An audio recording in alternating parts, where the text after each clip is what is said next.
Okay, let's get right into it. Picture the busy streets of London. Our story starts with a taxi driver named Daniel. You know the type, weaving through traffic, dropping people off. He just seems like another face in the crowd. But is he? I mean, think about that for a second. It's a pretty wild thought, right?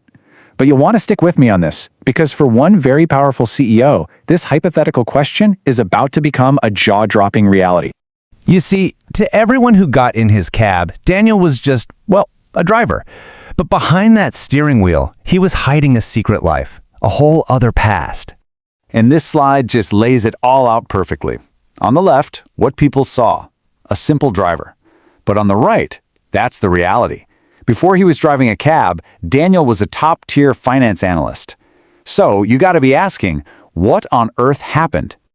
Well, this timeline tells the whole story. And it's a tough one. 10 years ago, Daniel was absolutely at the top of his game. But then a huge scandal, cooked up by his own boss, Mr. Howard, changed everything.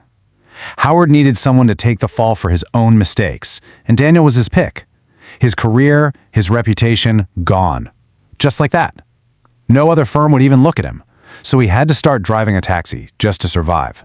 But this was not going to be the end of his story. Not even close. Staring at total ruin, Daniel made a quiet promise to himself. This is not how it ends. He was going to rise again. And so, that's where the driver's comeback begins. A slow, super careful, and totally secret journey back into the very world that kicked him out. Now, what's so smart about this is the strategy. His taxi, that became his new office. He turned his job into this incredible competitive advantage. He listened, really listened, to all these powerful people talking freely in his back seat. He took that inside info, mixed it with what he saw in the financial news, did his own deep research, and then he started investing again. And it started small, really small. His first profits were tiny, just $50. But hey, it was a start. It proved to him that his skills were still there, still sharp. And then came a real breakthrough. One smart, risky investment paid off big time, netting him $10,000. The ball was officially rolling. And that success was followed by another, and then another. And slowly, over the years, from the driver's seat of a London cab, he built a quiet fortune. Daniel had become a hugely successful private investor, a millionaire, hiding in plain sight, and nobody had a clue. But this secret life he'd built was about to get a huge shakeup, because fate decided to step in, and in the most dramatic way you can imagine. So one day, Daniel pulls up for just another airport pickup, but this passenger was anything but ordinary. Can you guess who it was that got into his cab? Yep. It was Mr. Howard, the very guy who ruined his life 10 years earlier. And the biggest irony of all, Howard, now a bit older and way more self-absorbed, didn't even recognize him. To him, Daniel was just the driver.